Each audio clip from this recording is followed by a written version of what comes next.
আল্লাহর ভালোবাসা যদি না থাকে, আল্লাহর রহমত যদি না থাকে, আপনি যতই আমল করেন, যতই তাহাজ্জুদ পড়েন, যতই দান সদকা করেন, যতই বোয়া মাফের লোক হন, আপনি কশ্চিন কালও জান্নাতে যেতে পারবেন না।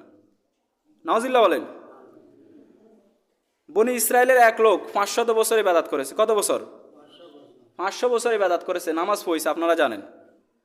যখন 500 বছর ইবাদত করেছে, তখন আল্লাহ রাব্বুল আলামিন কিয়ামতের দিন তাকে বলবে, হে আমার বান্দা, তুমি আমার রহমতে, আমার দয়াতে তুমি জান্নাতে যাও।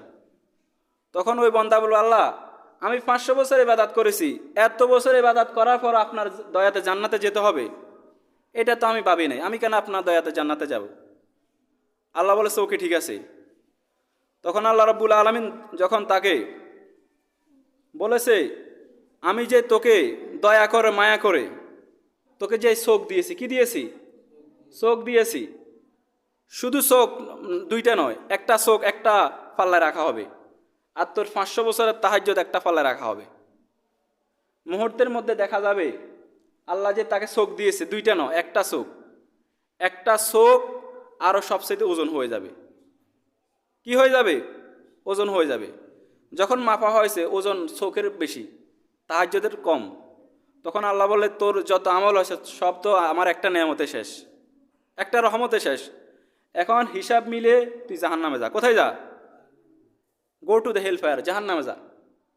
তখন ওই বান্দা বলে, আল্লাহ, আপনার কাছে মাফ চাই, দোয়া চাই। আসলে আপনার দয়া চা, আপনার মায়া চা কোনো ব্যক্তি জান্নাতে প্রবেশ করতে পারবে না। সুবহানাল্লাহ বলুন। অবশেষে ওই ব্যক্তিও আল্লাহর দয়া দিয়ে জান্নাতে যাবে। এমনকি বিশ্বনবী পর্যন্ত আল্লাহর দয়া চা, মায়া চা জান্নাতে যেতে পারবে না। আল্লাহর হাবিব যদি না পারে, আমাদের কি কোনো উপায় আছে? আল্লাহর হাবিব বলতেন, তবে কিয়ামতের দিন আল্লাহর সকল দয়া মায়া আমাকে ঘিরে রাখবে, আমি আল্লাহর ওই দয়া দিয়ে মায়া দিয়ে আমি জান্নাতে যেতে পারবো। সুবহানাল্লাহ বলুন।